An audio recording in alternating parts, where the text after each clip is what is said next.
ასე რომ ხვალ მნიშვნელოვანი დღე არის არა მხოლოდ ქართული ოცნებისთვის, არამედ უფრო ძალიან ქართული საზოგადოებისთვის და საქართველოსთვის. შესაბამისი გადაწყვეტილებები, რომელიც ხვალ იქნება მიღებული. პოლიციის ოფისში გაიმართება ბატონო შალვა და იქ იქნება უკვე პრემიერ-მინისტრობის კანდიდატი წარადგენს საკუთარ გუნდს ყრილობამ რაც შეეხება ორგანიზაციულ საკითხებს, ამას პარტიის პრეს-ცენტრიდან გაიგებთ, ზოგადად ხვალ არის პოლიცსაბჭოს შემდეგ იქნება ყრილობა და ყველა ეს საკითხები, რომელიც ამ დღეებში ჩვენ საზოგადოებას აინტერესებს, იქ იქნება უკვე ოფიციალურად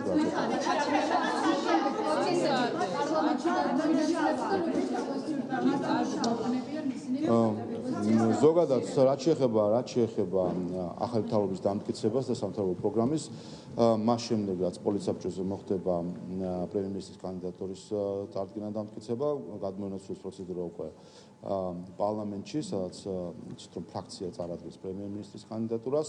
ჩვენი მიზანი არის რომ მომავალ კვირას, როდესაც გაიხსნება საზაფხულო სესია, მომავალ კვირის განმავლობაში მთავრობა სულად დაკომპლექტდეს და მომავალ კვირისთვის ბოლოსკენ უკვე ყავდეს ახლად დამტკიცებული მთავრობა. სამთავრობო ცვლილებებთან დაკავშირებით მინდა გითხრათ ბატონო შალვა, აი რატომ გადაწყვეტა ქართულმა ოცნებამ რომ მიიღო ეს გადაწყვეტილება, როდესაც ღარიბაშვილი ჩადაცვლა ყობახიცით, თქვენ რას ვიტყვით ამაზე, ანუ რა ვერ გააკეთა ირაკლი ღარიბაშვილმა საიმისო დრის გამოც მიიღო შემდეგ უკვე ბიძინა ივანიშვილმა საპატიო თავმჯდომარემ ეს გადაწყვეტილება რომ წარედგინა ირაკლი ყობახიძე. რა არის მთავარი მიზეზი ამ სამთავრობო ცვლილებებში და ერთიც ავიწყოთ პარლამენტიდან გვაქვს ინფორმაცია რომ ბევრი დეპუტატი ეს სამთავრობო მინისტრთა კაბინეტში გადაიდგეს, რომ თქვენ რას ვიტყვით ამასთან დაკავშირებით.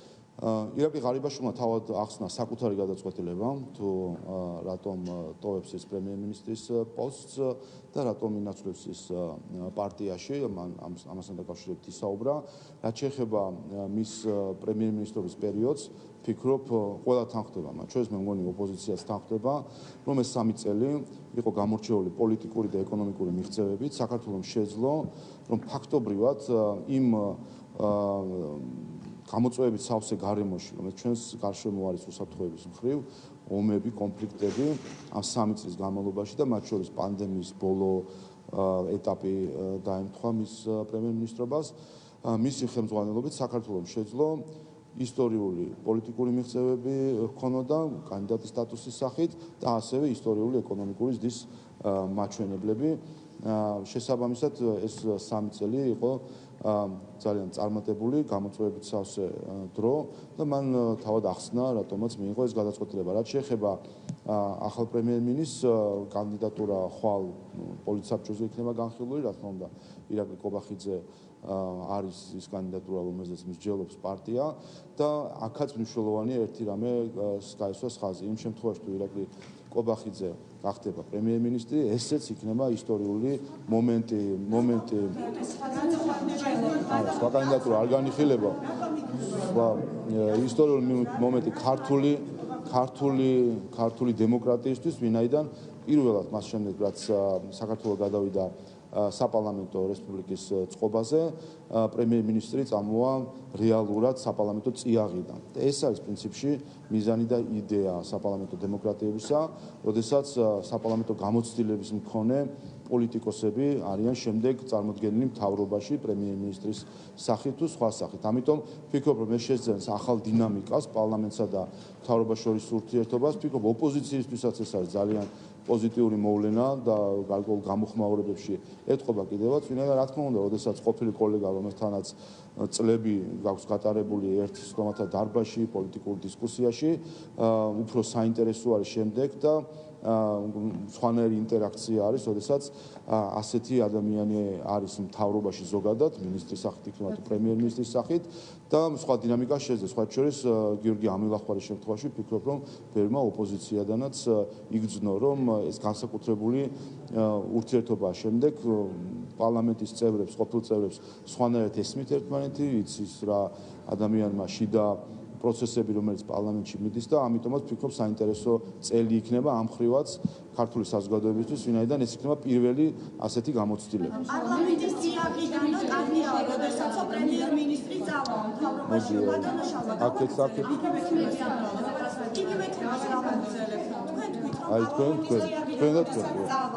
მდგომარეობაში პრემიერ-მინისტრი ეს კარგი იქნება და თუნდაც სხვებიო. ამაზე მინდა გითხოთ სწორედ თუნდაც სხვებზე.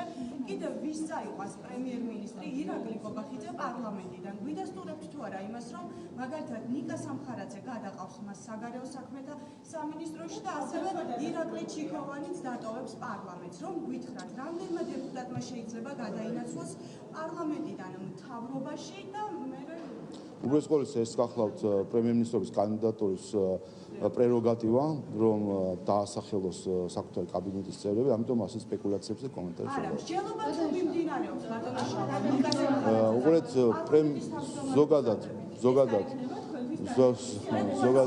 ზოგადად, ანუ მითქმა-მოთქმაზე ასე ვთქვათ კომენტარს ვერ გავაკეთებ, უბრალოდ ყოვლისა რომ თავად პრემიერ-მინისტრობის კანდიდატი როდესაც დასახელდება, მისი პრეროგატივა არის და მე მგონი ყველამ უნდა დაუტოვოთ მას უფლება, რომ მან იფიქროს და მან გააჟღეროს თუ როგორ ხედავს ის თავის კაბინეტს. ბატონო შალვა მინისტრთა კაბინეტში. ეს რამდენად კარგი იქნება ქვეყნის მაგალითად თავდაცვის მინისტრი თითქმის დადასტურებულია. ზოგადად მოგეთ აი ჩვენ სხვათა შორის ამიტომ საქართველოს პარლამენტი ამ მოწვევის პარლამენტი ფიქრობ რომ ბევრ საკითხთან დაკავშირებით დემოკრატიული განვითარების მხრივ თავისი წვლილი შეაქვს. მათ შორის ეს მოვლენაც რომ პარლამენტის წიაღიდან იყვნენ მთავრობის წევრები, პრემიერ-მინისტრი, ესეც ახალ დინამიკასაც ძლევს კიდევ ერთხელ ჩვენ დემოკრატიას და კიდევ ერთხელ ხავს უსვავს ერთ რამეს, რომ საპარლამენტო უმრავლესობა და მთავრობა არის ერთი პოლიტიკური გუნდი. ჭირა ჩვენთან ერევათ ხოლმე და რაღაც წარმოდგენა აქვს, რომ საპარლამენტო უმრავლესობა უნდა იყოს გარკვეულწილად ჩასაფრებულ პოზიციაში მთავრობის მიმართ და ასე ვთქვათ კრიტიკოსი მთავრობის. ესეთი წარმოდგენებიც კი აქვს ხოლმე ოპოზიციას. პირიქით არის, მთავრობა არის საპარლამენტო უმრავლესობის მთავრობა. ეს არის იდეა საპარლამენტო დემოკრატიის, ამიტომ რა თქმა უნდა ეს მოძრაობა აღმასრულებელ და საკანონმდებლო ხელისუფლებას შორის არის ბუნებრივი. რიგ შემთხვევებში თქვენ ალბათ იცით, რომ მთავრობის წევრები ამავე დროს არიან ხოლმე პარლამენტის წევრებიც. ასე რომ ეს არის სწორედ ის ასე ვთქვათ ევროპული ტიპის საპარლამენტო დემოკრატია, რომელიც მომსწრენს ჩვენ ხვდებით თავის მხრივ ირაკლი კობახიძის პრემიერ-მინისტრობის საგან. ჩვენი ინფორმაციით ნიკა გვარამიერი ხოშტარიების ურაჯაბებზე აპირებენ რომ ჩამოაყალიბონ ახალი პარტია და ახლა მთავრობის რამდენად შეძლებენ ისინი გარტიანება და რაღაცა ისინი შეძლებენ ისინი დამოუკიდებლად ჩამოყალიბონ და იქნეს დაცლილი ნაციონალური მოძრაობის გავლენების. შანსი რა არის მათი ზოგადად? ფერიფერსა მადლი ღმერთსაო, მასე არის ალბათ ნათქვამი. საერთოდ ჯამში მე არაერთხელ მეთქოს კიდევ ერთხელ გამეორდები რომ პრობლემა და გადაწყვეტა ამ პრობლემის არ არის იმაში რომ ვიღაცა როგორ ჯგუფდება. ნაციონალური მოძრაობა ეს არის იდეოლოგია, ეს არის ფილოსოფია, რომელიც დაყრდნობილი არის ძალადობაზე და ძალადობრივი სისტემით პროცესების მართვაზე. მეორე დამყარებული არის არა ქართული ხალხის ინტერესების მსახურებაზე, არამედ სხვა ქვეყნების და ქვეყნის გარეთ არსებული ჯგუფების ინტერესების მსახურებაზე. მთელი პერიოდი ნაციონალური მოძრაობის ხელისუფლებაში ყოფნისა თუ ოპოზიციაში ყოფნისა შეიძლება ასე დავახასიათო. ისინი ელიან ტაშს ქვეყნის გარედან და არა საკუთარი მოსახლეობისგან. ეს არის მათი სწრაფვა. მათ უნდათ რომ წითელი ხალიჩები დაუგონ ქვეყნის გარეთ და არა მადლობა გადაუხადოს ქართულმა მოსახლეობამ ქვეყნის შიგნით. ამიტომ ეს არის პრობლემა. ვინ სად იქნება, ვინ როგორ დაჯგუფდება, ეს არაფერს არ ცვლის ამ შინაარსში, იმიტომ რომ ქართულმა ხალხმა უკვე დიდი ხანია რომ გაიგო თუ რა არის ნირი და ხასიათი ნაციონალური მოძრაობისა.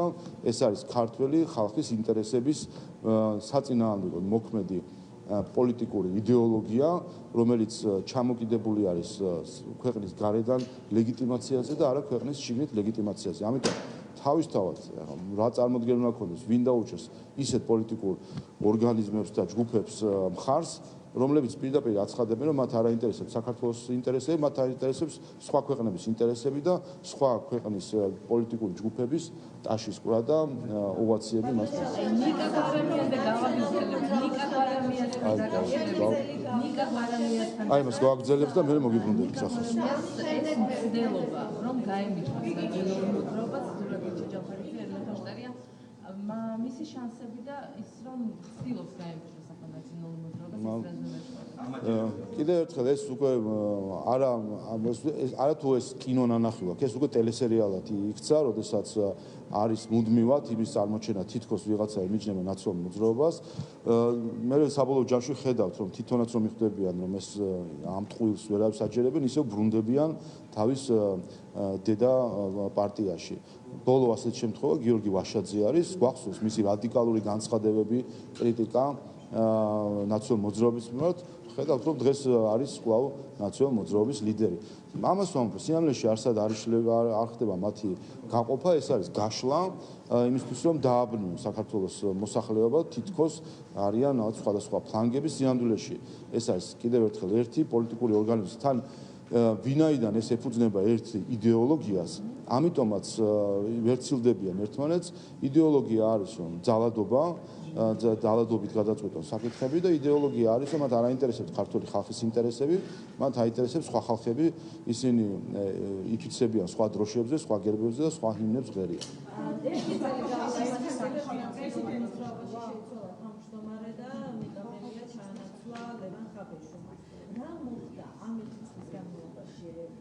ნაციონალურ მოძრაობაში გაძლიერდა ლევან ხაბეიშვილის თავმჯდომარეობით ეს პარტია თუ პირიქით შესუსტა, ვინაიდან ჩვენ აი სულ ცოტა ხნის წინ ვიხილეთ, რომ რეგიონებში ძალიან ბევრი ადამიანი გავიდა ამ პარტიიდან, უარი თქვა ამ პარტიის წევრობაზე, თავად ყოფილი თავმჯდომარე საბოლოოდ თავმჯდომარე მიიღო გადაწყვეტილება და გავიდა ამ პარტიიდან და ეს ყველაფერი როგორ აისახა თავად ამ პარტიის რეიტინგებზე, რომელზეც მუდმივად საუბრობთ, რომ არის შემცირებული.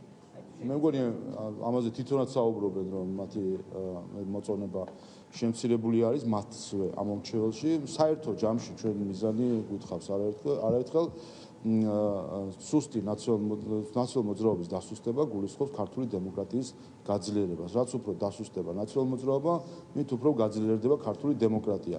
ამიტომ ხედავთ, რომ ამ გზაზე ვარ და კიდევ ერთხელ ნაციონალურ მოძრაობაში, რა თქმა უნდა, არ გულისხმობ მხოლოდ პარტია ნაციონალურ მოძრაობას ფორმალურად. გულისხმობ ყველა მის დაჯგუფებას, რადიკალურ ფრთა, ლელოს, ნაკლებად რადიკალურ ფრთა, გახარიას და ასე შემდეგ. ანუ ყველა ეს დაჯგუფება, რომელიც ერთი კოლგის ქვეშ ნაციონალურ მოძრაობის იდეოლოგიის ქვეშ არის გაერთიანებული.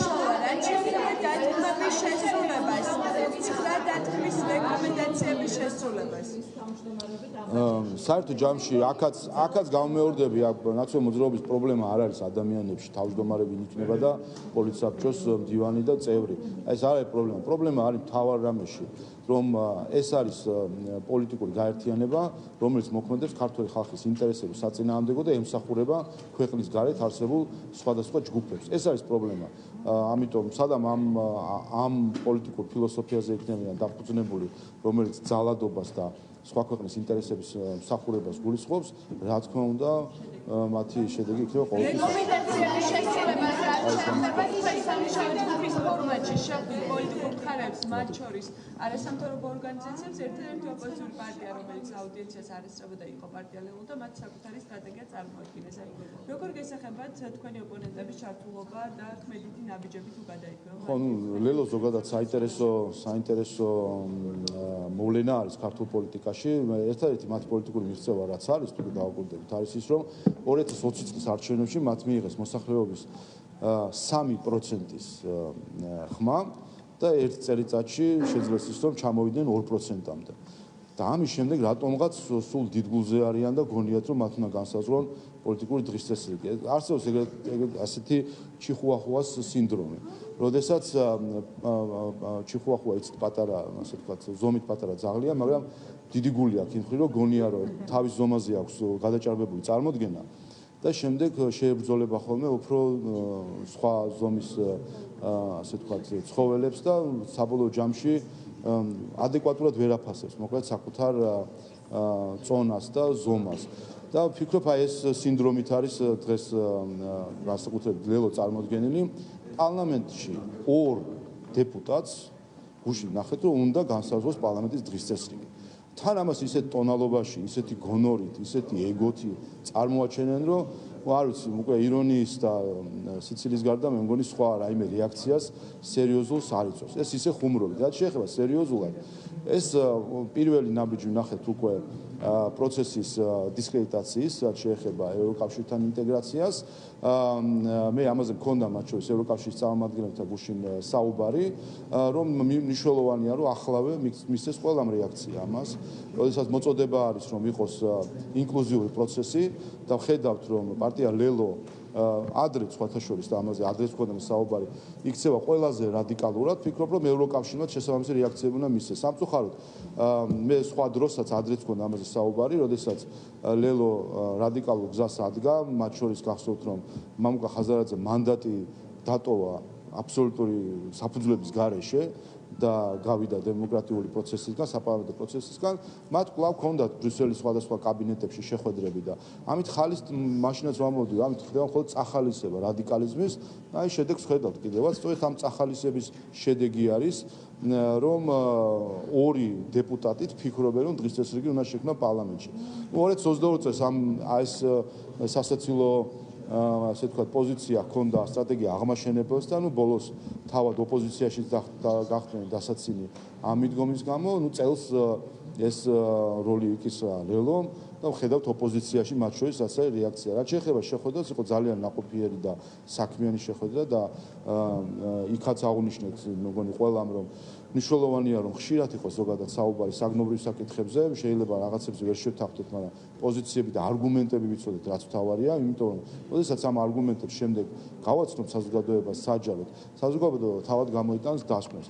აქვე მინდა არასამთავრობო სექტორის მონაწილეობაზე აღნიშნო, როგორც იცით, ამ შეხვედრაზე მოწვეული იყო აღმოსავლეთ პარტნიორობის სამოქალაქო პლატფორმის წარმომადგენლები, ეს ის პროცესია, რომელსაც ჩვენ ბოლო წელიწადნახევარია, როგორც შევთავთ არასამთავრობო სექტორს საპარლამენტო საქმიანობაში, ასე ვთქვათ, სამუშაო დონეზე და სამწუხაროდ აღმოჩნდა, რომ რამდენიმე ორგანიზაციამ დატოვა პლატფორმა. შემდეგ არის ხედავ საჯარო განცხადებების სახით მომართვა, რომ ცალკე მათი სპეციფიური ჩართვა მოხდეს ამ პროცესებში.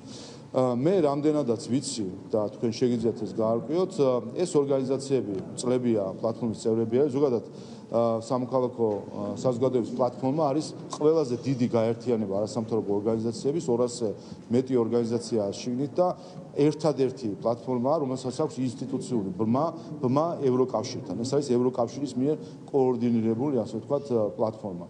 და თავისთავად, ამიტომაც მათთან თანამშრომლობთ. ეს ორგანიზაციები წლებია ამ პლატფორმაში არიან. დეკემბერში იყო არჩევნები თავმჯდომარის და სხვადასხვა ჯგუფების და ამ ორგანიზაციების კანდიდატები არჩევნებში საკუთარ, ასე ვთქვათ, კოლეგებთან ერთად ყრილობაზე თუ რაღაც ასეთ სახის არჩევნებზე მათმა კანდიდატებმა ვერ მოიპოვეს უმრავლესობის მხარდაჭერა, ამას გაბრაზდნენ და დატოვეს პლატფორმა.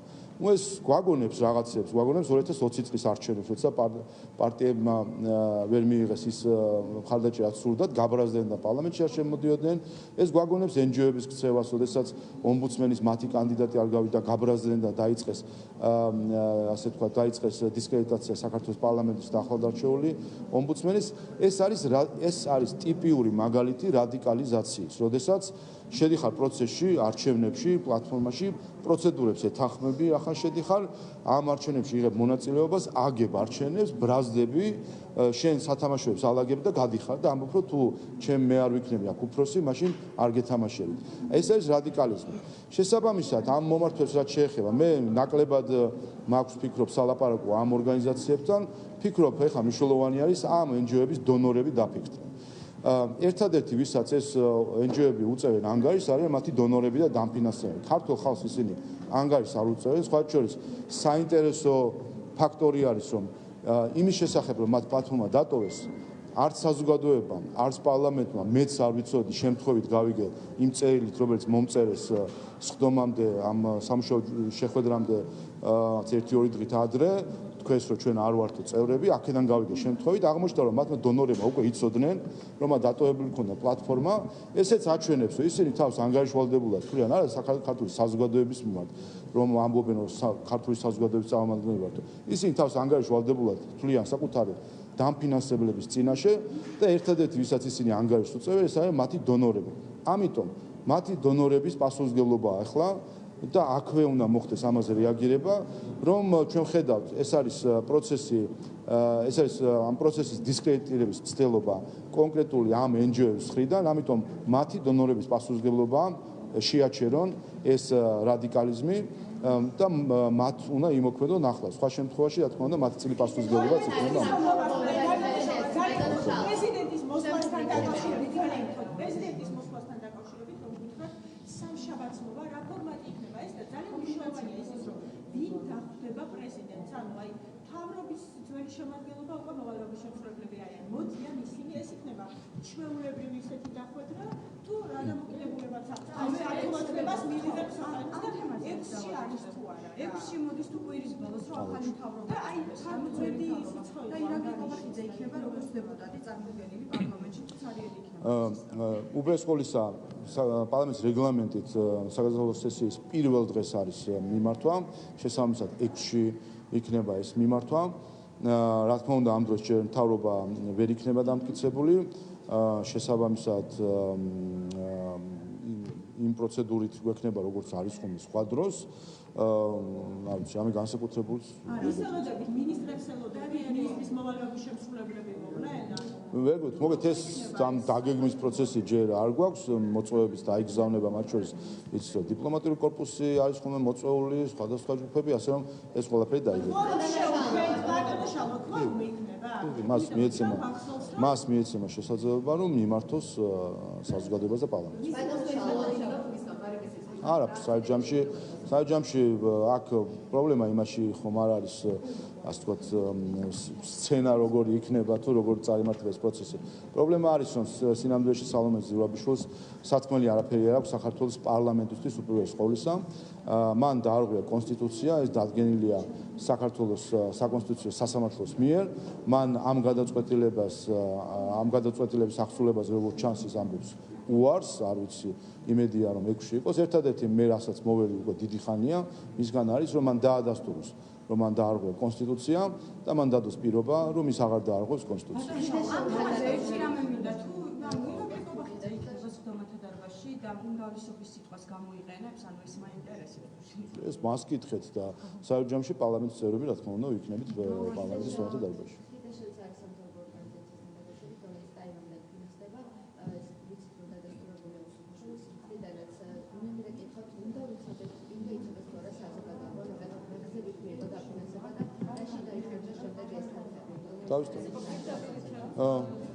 ხო ეს უბრალოდ ყოველთვის ეს აი კლასიკური მაგალითი როგორ იფუთება NGO-ს ასე ვთქვათ ფორმატში ლობისტური საქმიანობა. ეს ორგანიზაცია ბოლო პერიოდში ისე არის წარმოჩენილი როგორც ერთ-ერთი როგორც მათვე უყვართ ხოლმე თქვა გავლენიანი არასამთავრობო ორგანიზაცია. სინამდვილეში ხედავთ რომ ეს არის NGO-ს ფუტლარში ჩადებული ლობისტური კომპანია, რომელიც პირდაპირ იღებს ფულს სეპარატისტული მთავრობისგან და იმისთვის რომ უპირველეს ყოვლისა დააზიანოს საქართველოს და ჩინეთს შორის სტრატეგიული ურთიერთობები და ასევე რა თქმა უნდა იცით რომ ტაივანის ინტერესი არის მისი აღიარება და ამას ცდილობს ისევე როგორც საქართველოს ოკუპირებული ტერიტორიები ცდილობენ და რა თქმა უნდა ეს ინტერესიც არის ჩადებული ამ დაფინანსებაში. ამიტომ ეს არის განსაკუთრებულად სკანდალური, როდესაც საქართველოს ყოფილი თავდაცვის მინისტრი ფინანსდება სეპარატისტული რეჟიმისგან და იმისთვის რომ დააზიანოს საქართველოს ეროვნული ინტერესები. საქართველოს ეროვნულ ინტერესში არის ჩინეთთან პარტნიორული ურთიერთობები და სწორედ ამ ურთიერთობების დაზიანებას ცდილობს ეს ლობისტური კომპანია, რომელიც NGO-ს ფორმაში არის შენიღბული სეპარატისტული რეჟიმის დაფინანსებას.